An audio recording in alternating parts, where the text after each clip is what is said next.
نو په دې ټولو بیبیانو کې دې سره ډېره زیاته مینه وه. نو ورته وایي د الله رسوله وی که چېرته شب قدر مې وموندو کومه دعا به غواړم؟ نو یو خدا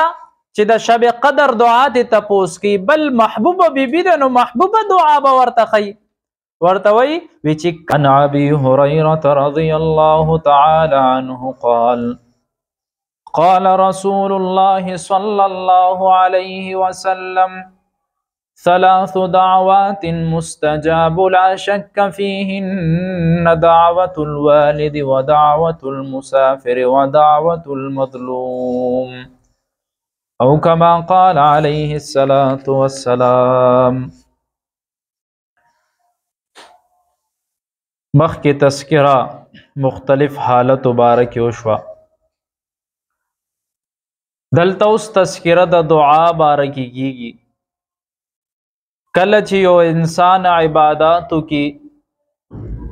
او یا داسم انسان څه ضرورت پیښ راشي نو دله پکار دا دی چې د الله طرف ته رجوع کی، الله نه وغواړي. دعا اصل کې د ژبې وینا ته نه ویلې کېږي چې انسان صرف په ژبه لکه د طوطي هغه رټله ګولې صرف یو څو ټکي زده کړي دي او هغه ټکي دوهراوي، دې ته دعا نه وایي. بلکې دعا د زړه یو کیفیت دی چې کله ته په زړه کې د الله نه وغواړې او د زړه نه الله نه وغواړې نو هغې ته دعا ویلې کېږي، الله هغه بیا د انسان قبلوي. دعا غوښتو کې انسان لا عاجزي پکار ده چې په ځان کې عجز راولي، ځان د سپک کې الله ته چې الله ته زما رب ته به دا کار کې بل څوک نشي کولی. او که کم سړی داسې کوي چې الله که ته غواړې نو دا کار وکړي نو په دې کې کمال عبدیت نه دی، په دې کې یو سړی داسې لکه کوي چې یاره دته د سره ضرورت نشته د غوښتو. یو دکاندار له سړی ورشي ورته وایي که ته غواړې ماله دا راکه، یو د ده وینا کې فرق دی. او بل سړی فقیر مسکین لاړ شي ورته وایي یاره دا راته سخت ضرورت دی، زاري منت ورته وکړي نو دکاندار به هغه له ورکړي که ته غواړې راکړو که د زاري منتونو والا له به ورکوي. نو چې عام معاشره کې یو سړی دومره زاري منتونه کوي نو الله به طریقې اولا به هغه ته د دې زاري منت کې چې الله ماله دا شیز راکړي. دا د انسان کمال عبدیت دی. په حدیث کې راځي حضرت ابو هریره رضی الله تعالی عنہ فرمایي وی رسول الله مبارک او فرمایل وی د الله په نسبت دی وی چې کم شیز قدر زیات دی وی هغه دعا ده، وی د دعا نه بل شیز داسې لوی نشته چې د الله په نسبت دی قدر زیات دی. حضرت ابن عمر رضی الله تعالی عنہ فرمایي وی دعا هر قسمه بلاګانې لريږي، هغه بلاګانې چې کم راغلي دي او چې کم نه دي راغلي وی هغه الله لري کی. او وی د الله ګوره هغه سړی نه دی خوښ، الله په غوسه کیږي چې کم سړی د الله نه غواړي. عجیبه خبره ده. مونږ وایو وی که چېرته د چا نه د سوال وکړو نو هغه سړی په غوښتو غوسه کیږي او الله وی بنده چې ته نه غواړې زه پې درنه غوسه کیږم، ولې ما نه غواړې؟ زه خو ستا رب یم، ته زما بنده یې. حضرت ابو هریره رضی الله تعالی عنہ فرمایي وی د الله رسول فرمایل وی د دعا الله تعالی نه دعا غوښتل په داسې حالت کې چې ستا کامل یقین وي چې الله به دا دعا قبلوي. او وی که کامل یقین سره دعاګانې نه غواړې نو بیا ضرورت نشته هسې د خولې رټه مه لګوه. په یو بل روایت کې راځي ابو سعید خدری رضی الله تعالی عنہ فرمایي وی د الله محبوب ارشاد فرمایلو وی دعاګانې غواړئ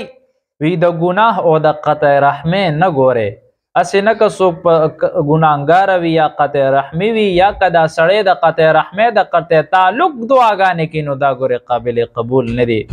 او وی د آخرت د پاره دعا غوښتل وی دا لویه ذخیره ده. وی کم سړی چې د دې د الله نه دعا غواړي الله زر قبلوي. نو صحابه وی د الله رسوله وی مونږ خو به بیا ډېرې ډېرې دعاګانې غواړو. او الله رسول ورته فرمایي وی که تاسو ډېرې ډېرې دعاګانې غواړئ الله به هم دله ډېر ډېر درکوي،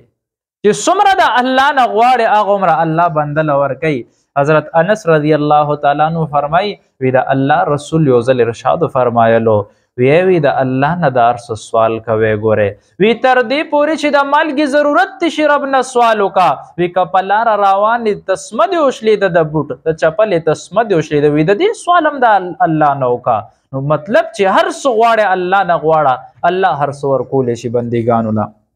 ابن عباس رضی الله تعالی عنہ فرمای د دعا طریقه خي وی کله چې دعا غواړي وی لاس داسې ونیسا وی چې کله تل سن داسې سیده ونیسي نو په دې کې به د الله طرف نه رحمت راوریږي او د دې لپه بیا په دې مخ چې راکاږي نو رحمتون نه به مالامال شي ګوره یو سړی چې کله یو لوښی ونیسي په هغې کې باران وریږي کترې وریږي نو ډکیږي دې سره که نه نو چې لاسونه کله سیده ونیسي نو د الله طرف نه په دې باندې رحمتونه راځي او بیا د لاسونه په دې مخ باندې راکاږي حضرت عمر رضی الله تعالی عنہ یو ځل روان دی مکې مکرمې ته د عمرې اراده کوي چې کله ځي نو حضور پاک ورته وی یا اخیا وی زما روریا مونږ پښتو کې روریا وایو وی زما روریا وی مونږ ته ګوره دعا وکا مونږ هم دعا کې یاد کا عمر صاحب وی کدا ټول جهان نه څوک والی پروا مې نشتا وی په دې یو یا اخیا باندې به زه ورنکم وی د الله د رسول دا الفاظ ماته دومره خوښ دي چې ماته رورۍ ووې نو هغه مطلب دا چې عمر صاحب له نبی کریم صلی الله علیه و آله وسلم ورته فرمای وی چې دعا راته وکړه درې کسان داسې دي د الله رسول وی چې د دې دعا کلم نه رد کیږي په هغې کې مختلف قسمه روایتو کې مختلف قسمه خلک راغلي دي خو په هغې کې په دې حدیث کې درې دي نورو کې مشته یو دا چې دعوت الوالد د والدین د خپل والد محترم د مور او پلار د دې دعاګانې نه رد کیږي د خپل اولاد د پاره چې کله هغې لاس اوچتئ الله د هغې دعا نه رد کوي ګورې هغه قبلوي دویم قسم چې کله دعا قبلیږي نو روایت کې راځي دعوت المسافر یو سړی په سفر باندې روان دی هغه ځان له په غم په تکلیف کې دی ځکه بچو نه لرې شو والدین نه لرې شو کور نه لرې شو صدمه ورته ورسېده په دې وخت کې دی کومه دعا غواړي هغه قبلیږي او دریم قسم دعوت المظلوم چې په چا ظلم شوی دی د هغه دعا روایت کې راځي وی کله په چا باندې ظلم وشي او دا سړی دعا وغواړي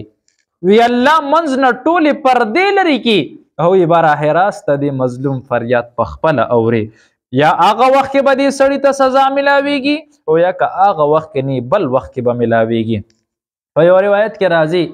وی خلک اکثر دومره غافله شوي دعا غواړي بیا وی زما دعا خو الله اړو قبلۍ نه وي دي د سره دعا غوښتل پرېږدي وی د دې درې حالت دي یو حالت دا دی چې فوراً به الله د دعا قبول کړي دویم حالت دا دی چې لږ وخت بعد به الله د دعا قبول کړي او دریم حالت دا دی د دې دعا په بدل کې به الله د یو آفت چې کم په راتلو الله به لرې کړي خو دا بنده نه پوهېږي په یو روایت کې راځي یو بنده دی وی دعاګانې غوښتې په دنیا کې وی زما دعا نه قبلیږي وی د محشر په ورځ باندې به دله څه ډېر شی نعمتونه ورکړی شي چې هغه نعمتونه دله ورکړي دی به وی الله وی دا اعمال خو ما په ژوند نه دي کړي په زندګۍ کې مې نه دي کړي نو الله به ورته وی دا ستا هغه دعاګانې وې چې په دنیا کې خو مې نه وې قبول کړي هغه ما ځان سره محفوظ کولې او هغه دعاګانې مې درله دلته ایښې وې د هغې په بدل کې تا ته دا نعمتونه ملاویږي وی دا سړی به وی الله کاش که په دنیا کې مې یو دعا هم قبوله شوې وه الله یو به دې هم نه قبلوله چې دا دومره لوی انعامات نعمتونه تا ماله اخروي مقام کې راکړه دا لوی دي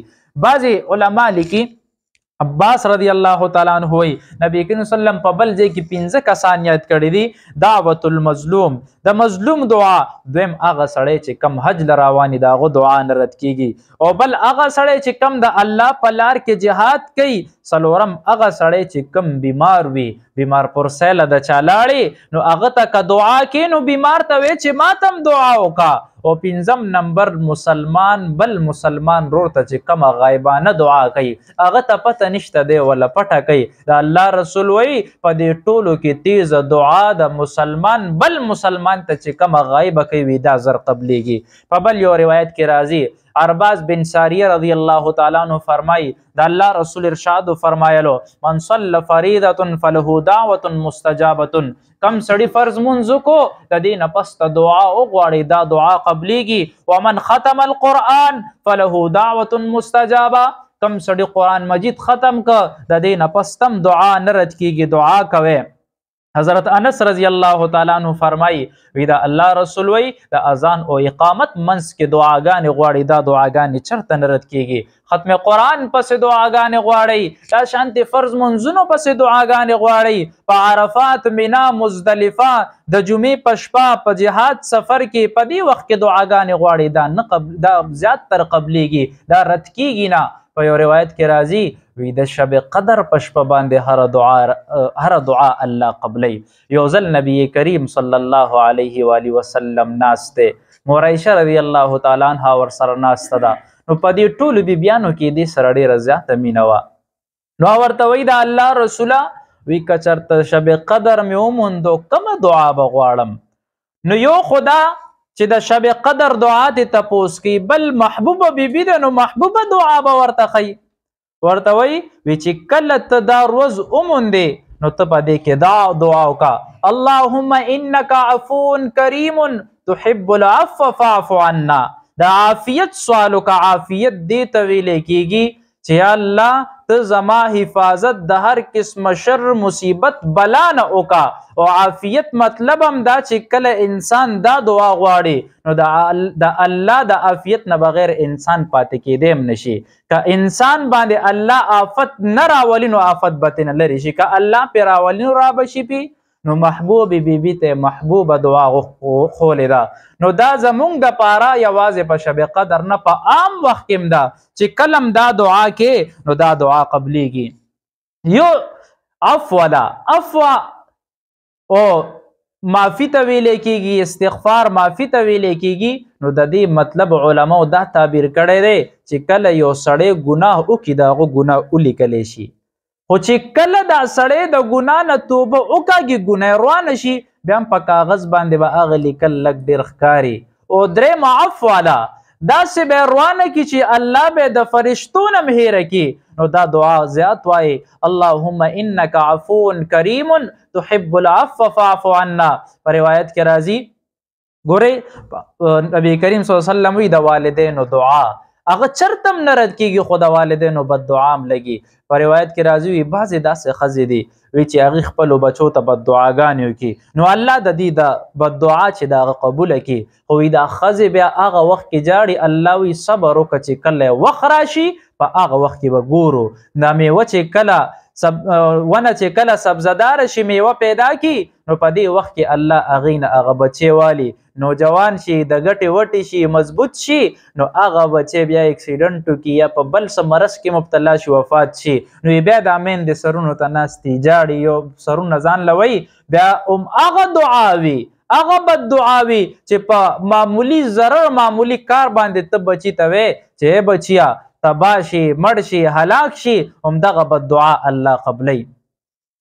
صلاح الدین ایوبی رحمه الله بارک راځي صلیبیانو سره به ډېر زیات جنګونه کول نو په دې وخت کې دته پته ولګېده چې سمندر نه صلیبیان دا روان دي او هغې داسې طاقت کې دي که چېرته په مسلمانانو باندې راغو نو دا مسلمانان به ټول هلاک شي موږ د مسلمانانو دومره قوت طاقت نشته نو په دې وخت کې ټوله شپه ناست الله ته سوال زاري منتونه کوي. سحر را پاڅېده بهر چې کله د مسجد نه روز یو الله والا یو بزرګ سړی وکتو نو خلک ورلتله ملاقات یې ورسره کولو نو چې څنګه صلاح الدین ایوبي رحمه الله ورځي ورته وایي حضرت وی دعا وکړه وی دا د صلیبیان یو دسته را روانه ده که دا چرته راورسېده نو دا هغه دسته ده چې دی به مسلمانان به هلاک کړي په مسلمانانو به ډېر ظلمونه وکړي نو په دې وخت کې هغه بزرګ یې دې مخ ته وکتو صاحب کشف خلک شته دی چې دې مخ ته یې وکته ورته وایي وی بېګا دې چې کمې اوښکې تویې کړې وې وي ستا هغه اوښکو هغه لاسونو اوچتولو وي هغې باندې هغه کشتۍ الټه که په سمندر کې الټه پراته دي نو 3 ورځې پس وله خبر راغه وي هغه ټول هلاک شوي دي نو دا د دعا هغه اثر وي. په هر وخت کې دعا قبليږي. او ما درته اول اوې چې دعا صرف د زبان د ژبې هغه الفاظ نه دي، بلکې د زړه نه یقین چې حضور پاک وی کله دی یقین د زړه نه وینو الله هغه دعا چرته نه رد کوي. الله دې زموږ ټولې دعاګانې قبول کړي. واخر دعوانا الحمدلله رب العالمین.